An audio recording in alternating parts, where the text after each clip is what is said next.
Hi, this is Liz Degnan, and I am going to create a screencast of how to capture an area using the Pixlr app.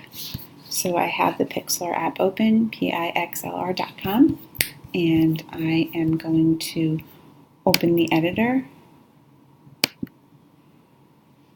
and then I'm going to open the image from my computer, and this is one of the images that I downloaded earlier, so it does meet the criteria for Creative Commons license.